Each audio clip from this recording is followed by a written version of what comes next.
6.582 i positivi in Veneto, dove si registrano 16 decessi in più nelle ultime ore. I modelli matematici confermano che i contagi e decessi sono destinati ad aumentare. Resta altissima l'allerta attorno alle case di riposo del Veneto, 336 ospiti e 211 operatori positivi al coronavirus, 30 invece le persone decedute. Dopo i 2 casi positivi tra i lavoratori, Electrolux chiude gli stabilimenti produttivi fino al 14 aprile, poi la ripresa sarà ad orario ridotto. La Fondazione Città della Speranza scende in campo contro il coronavirus, al via uno studio immunologico di grande impatto. 25 marzo 401 nasce Venezia, la città oggi compie 1599 anni nel pieno dell'emergenza coronavirus. Buone notizie per la sanità padovana, il presidente Zaia annuncia lo sblocco della situazione per il nuovo ospedale. La morte di Giuseppe Covre, politico e imprenditore tra i più rappresentativi della Marca, tanti gli attestati di stima e di amicizia per un uomo che non le ha mai mandate a dire.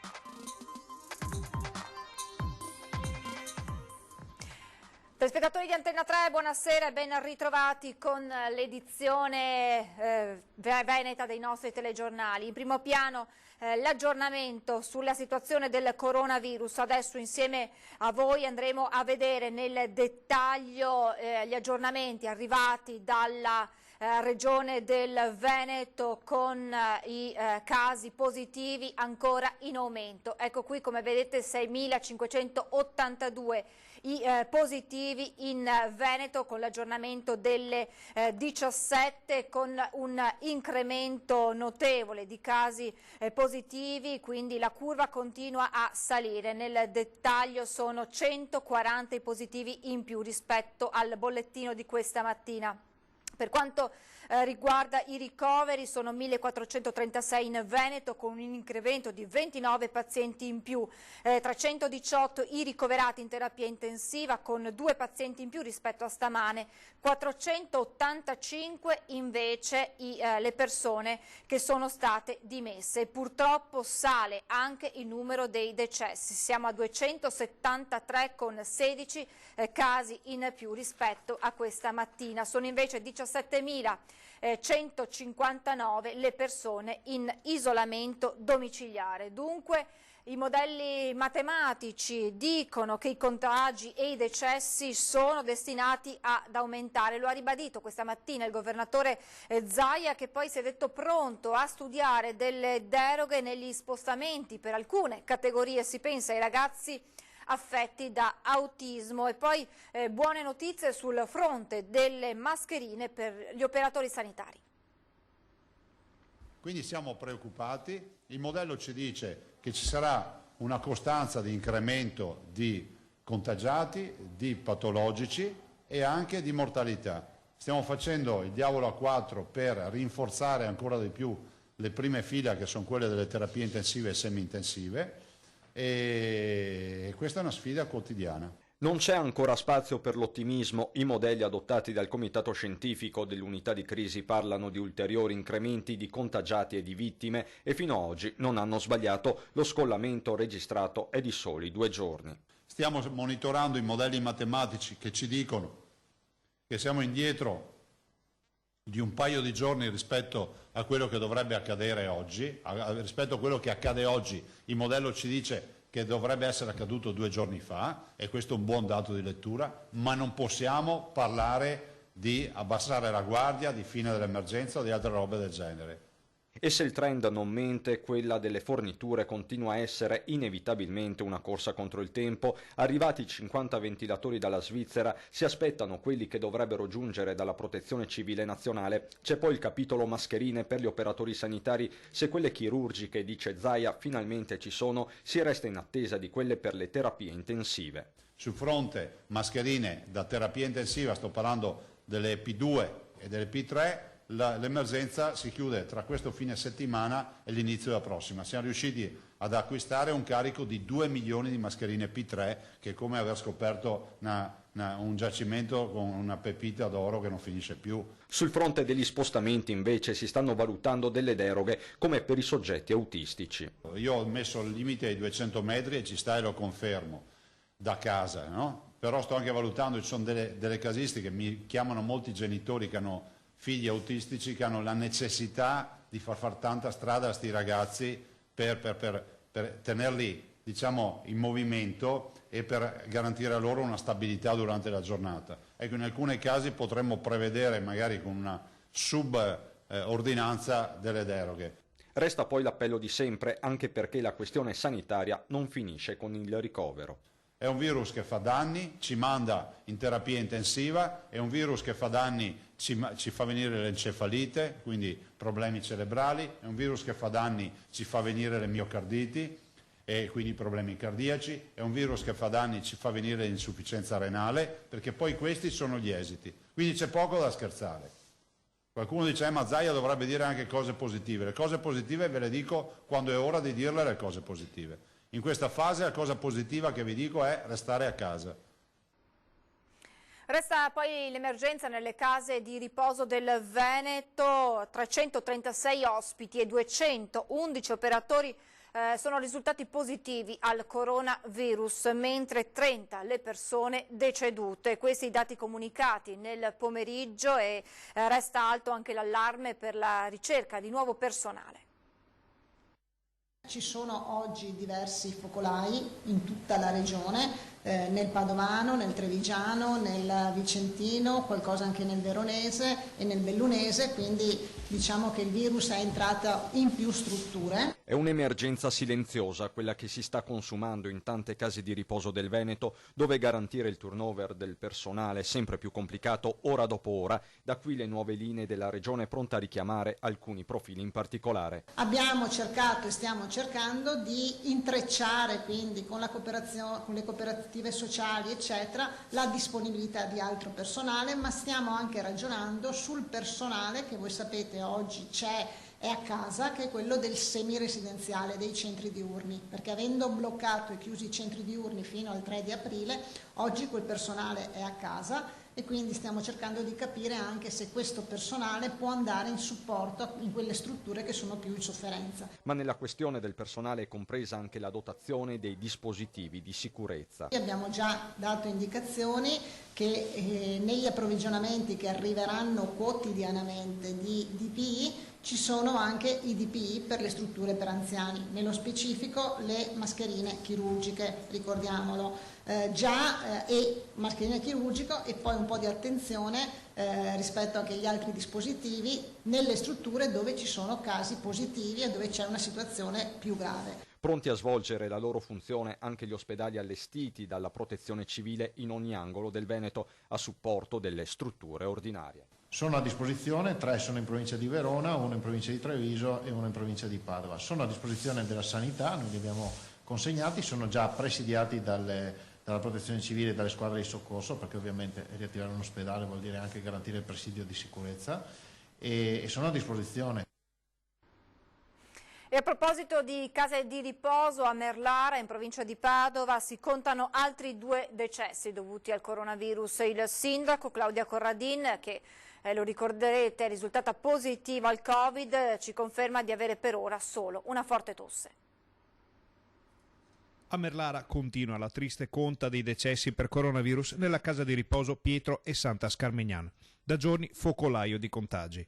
Nella notte sono mancate altre 2 persone anziane, dopo un giorno senza nuove vittime che aveva fatto intravedere uno spiraglio di luce, subito annullato dalle nuove tragiche notizie.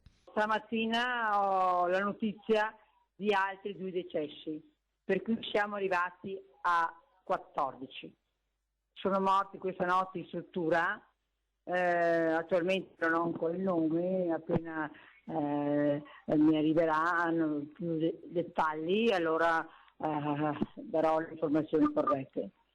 È una lenta agonia. Ieri abbiamo fatto un sospiro di sollievo perché non c'era alcun deceduto, ma oggi di nuovo la morte nel cuore perché altre 2 persone se ne sono andate. La situazione è drammatica nella casa per anziani, dove il personale affronta ogni giorno la morte cercando di portare una carezza, un po' di serenità a chi non ha le forze per combattere il virus. È difficile ipotizzare, hanno tutti una certa età e quando c'è qualche caso che si aggrava il medico, i medici di base che sono all'interno della struttura ormai tutto questo tempo e fortunatamente sono negativi, valutano se mandare all'ospedale e vanno all'ospedale, l'ospedale valuta anche loro se sono se hanno buone speranze, li tengono, altrimenti se valutano una situazione troppo disastrosa le rimandano in struttura e vengono a finire i loro giorni in struttura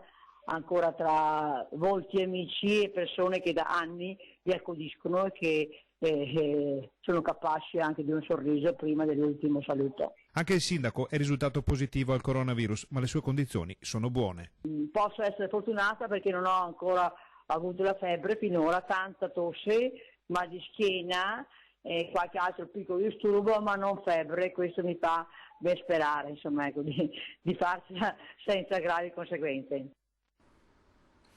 E adesso entriamo in uno dei luoghi adesso più sottoposti a stress, quello delle terapie intensive, con il nostro reportage nella terapia intensiva dell'ospedale di Bassano.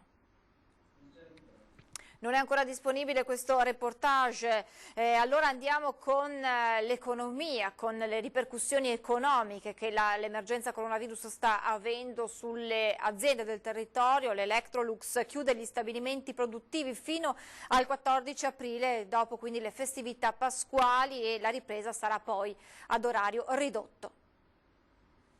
Il gruppo dopo un vertice ha deciso stabilimenti produttivi chiusi fino al 14 aprile. Restano aperte solo la divisione ricerca e sviluppo a Pordenone, il magazzino ricambi di Porcia ma con orario ridotto e le portinerie. Una scelta dettata dall'emergenza Covid-19 ma non solo.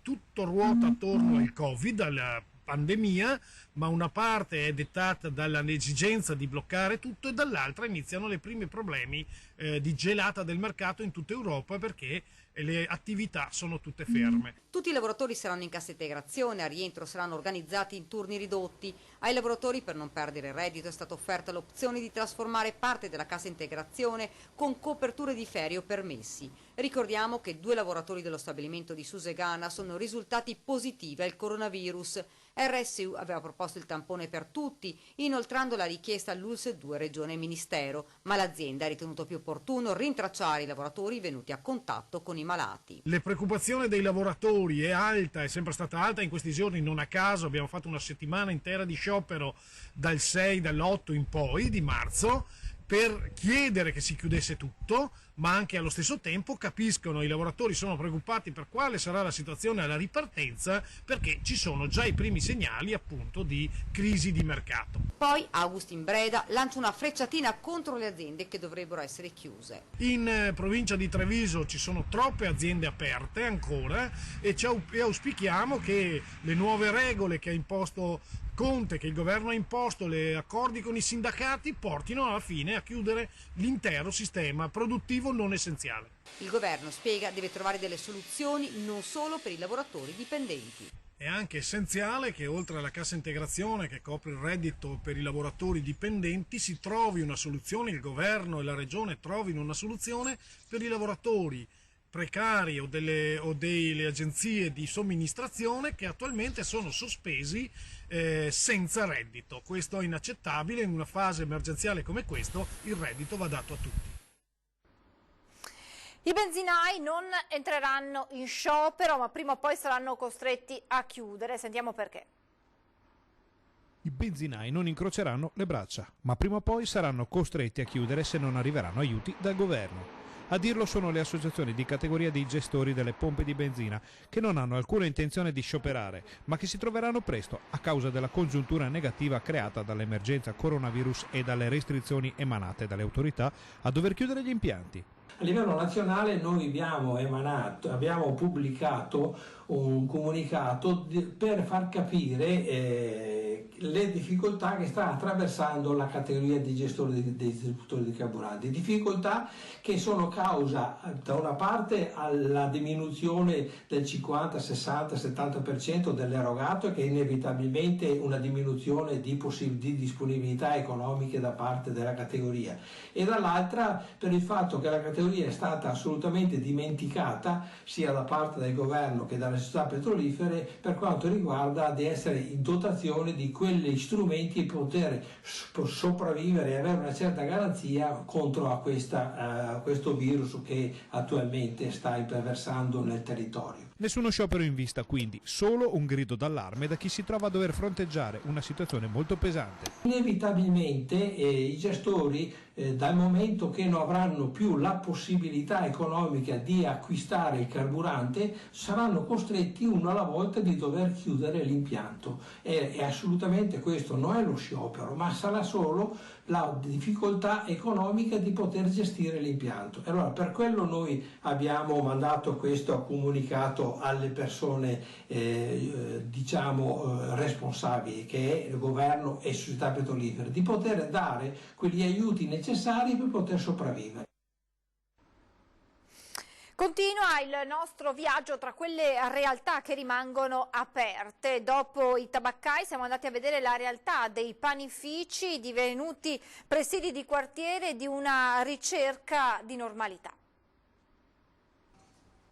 In questo tempo di coronavirus, tabaccai e panifici diventano presidi del territorio, un luogo dove non solo comprare sigarette o il pane, ma ritrovare una momentanea normalità. Si ha un po' di paura perché è naturale, perché hai i nipoti, però nello stesso tempo è una forma di normalità che ci fa stare bene anche moralmente e anche perché diamo un servizio al quartiere, ai nostri clienti, è un modo di stare vicini. Ci sentiamo parte del quartiere e per noi è come dare un servizio ai nostri clienti. È un via vai di persone qui al panificio di via Legione Antonini a Vicenza. Fuori si prende il numero e diligentemente si aspetta se all'interno ci sono già delle persone. Il pane è quotidiano, quindi se non lo si trova bisogna andare o al supermercato, ma visto che abbiamo qui il panificio vicino è anche più buono, diciamo. Guanti, mascherine per chi è dietro il banco, gel disinfettante e una transenna fai da te per far mantenere le distanze come da decreto. Ci si attrezza per riuscire a mantenere il servizio e magari si trovano anche soluzioni alternative. Abbiamo offerto la possibilità che magari ci telefonano, prepariamo tutte le spese in modo che la cosa sia più veloce. Quindi semplicemente entrano, ci dicono il nome e ritirano la spesa.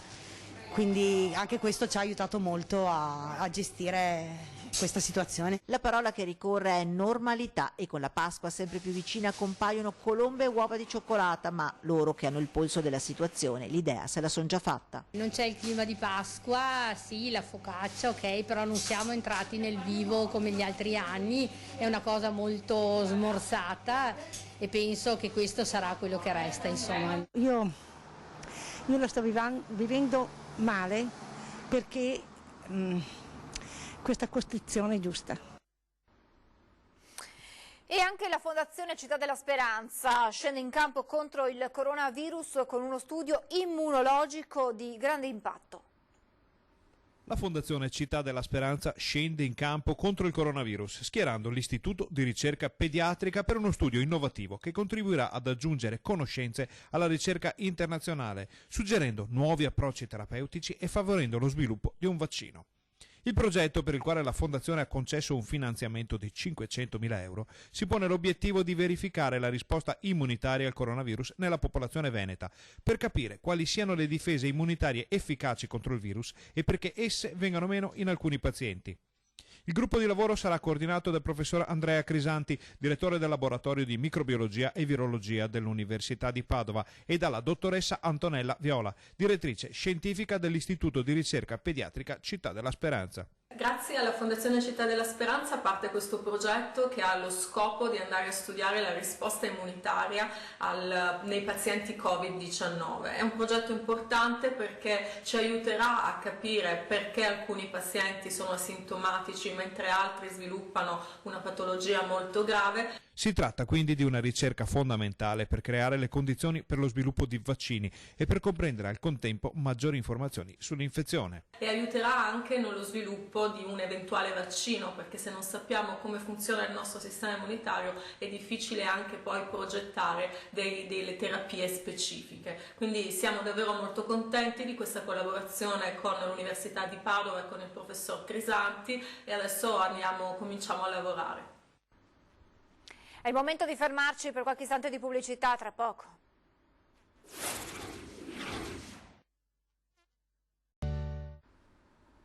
Rieccoci in diretta. Oggi ricorre la Fondazione di Venezia, una ricorrenza che non si è potuto festeggiare come al solito a causa dell'emergenza coronavirus. La città compie 1599 anni. 25 marzo 401 nasce Venezia. Quei primi piccoli insediamenti in laguna di chi fuggiva dalle invasioni barbariche, soprattutto di Unni e Longobardi, che segnarono il V secolo, daranno vita ad una storia unica, ad una città diventata uno straordinario centro politico, culturale ed economico. La tradizione vuole che il 25 marzo 421 sia la data di consacrazione della chiesa di San Giacometo, sulla riva alta, Rialto, il primo insediamento a Venezia. Ed è la chiesa in cui quest'anno, a causa del coronavirus, la ricorrenza non si è potuta celebrare come avveniva sempre grazie all'associazione Venezia Serenissima. Ma il compleanno di Venezia rimane una data che unisce simbolicamente nei festeggiamenti non solo i residenti in città. Sono cittadini di Venezia non soltanto quelli che ci sono nati, ma tutti quelli che gli vogliono bene, che la amano, che amano la sua storia e la sua civiltà, che è sempre una cosa straordinaria. È bello vivere nell'arte ed è bella e straordinaria la vita nella sua laguna che va rispettata. Al di là dell'emergenza sanitaria di queste settimane, non è un periodo facile per Venezia, i cui fasti rimangono nelle sue bellezze artistiche e architettoniche, nella sua storia, ma in un presente segnato da un problema di spopolamento, di un'economia basata quasi unicamente sul suo sfruttamento turistico e da problemi di conservazione.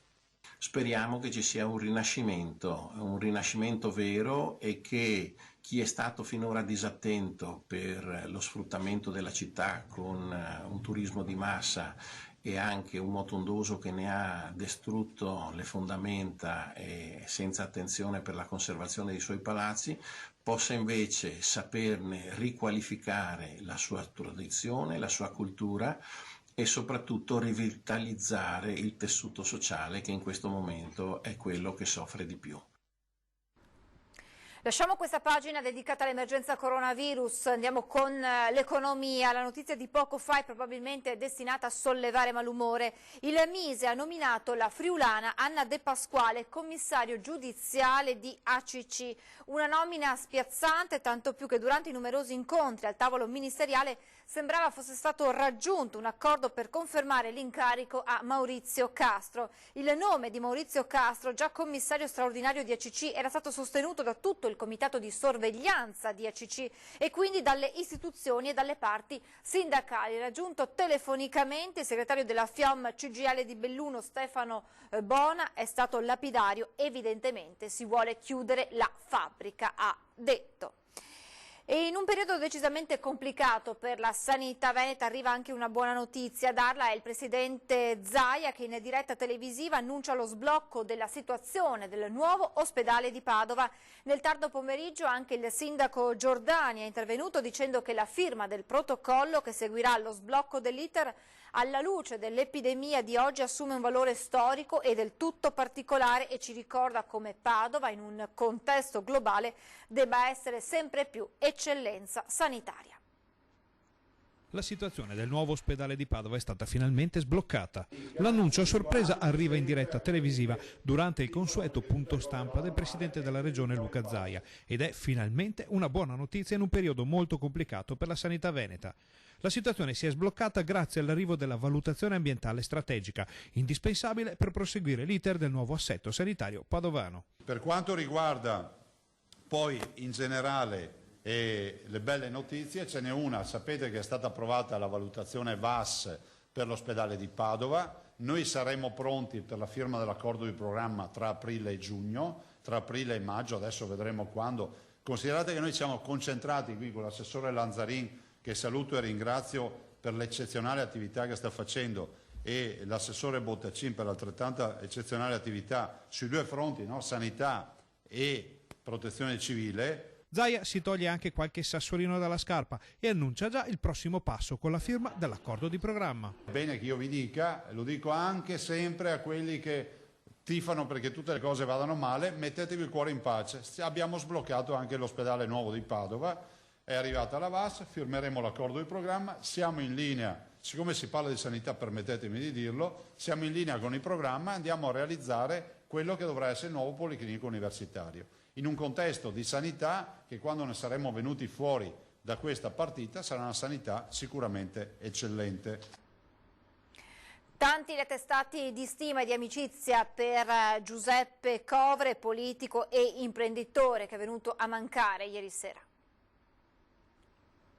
Ciao Beppi, tutti ti dobbiamo essere grati. Così il governatore Zaia ha salutato Beppi Covre, il leghista eretico della Marca, l'imprenditore brillante, il sindaco battagliero, un pezzo di storia politica, amministrativa e imprenditoriale di un intero territorio. Giuseppe Covre nasce a Santa Maria del Palù nel 1950, alle porte di quell'Oderzo, di cui diventerà primo cittadino nel 1993, il primo sindaco non democristiano dal dopoguerra. Ma ci sono anche la famiglia, il diploma di ragioniere, la nascita della sua Eureka, poco distante a Gorgo al Monticano, azienda nel settore dell'alluminio che gli regala parecchie soddisfazioni. L'avventura politica che dà la dimensione dell'uomo Covre e del suo pensiero inizia alla fine degli anni '80 quando entra nelle file della Liga Veneta, Lega Nord. Nel 1996 c'è anche l'elezione a deputato, ma è sul territorio che Covre fa la differenza quando fonda il movimento dei sindaci del Nord-Est. Forte l'amicizia con Giorgio Lago e i grandi protagonisti dell'epoca. Si discuteva di storia, di politica, di attualità, di tutto. Sempre stato una persona molto attenta, ma soprattutto amante della propria gente, della propria terra. Lo definirei un vero patriota, anomalo ovviamente su certe situazioni partitiche, perché era anche giustamente una mente libera. Una mente libera, tanto da scrivere nel 2004 la sua autobiografia Sono un Veneto, storia di un leghista eretico, quella eresia che lo portava a veri e propri strappi con l'establishment, memorabile quello con l'allora Liga Veneta. Era la Liga che poi è passata alla secessione e qua Beppi Covre non ha voluto sicuramente saperne, anzi ha dissentito in maniera molto forte, ha abbracciato subito dopo l'abbandono della secessione la politica, quella che la Lega aveva proposto della devolution, e sulla devolution è stato un progenitore, è stato uno che l'ha portata avanti con grande coraggio, con grande forza e con grande convinzione. E l'eresia diventa scisma nel 2016, quando viene espulso dalla Lega dopo essersi schierato a favore del referendum per la riforma costituzionale promossa da Matteo Renzi in contrasto con il Carroccio. Per Zaia se ne va un amico che per 30 anni è stato un punto di riferimento, il primo a sdoganare la Lega, il primo a portare i temi dell'autonomia dal Veneto a livello nazionale. Covre era malato da tempo, un infortunio in casa però gli è stato fatale. Prima di salutarvi, questa sera alle 19:30 all'interno dei telegiornali di Treviso, gli aggiornamenti con il governatore Zaia via Skype. Appuntamento dunque alle 19:30. Adesso previsioni del tempo, grazie per l'attenzione, arrivederci.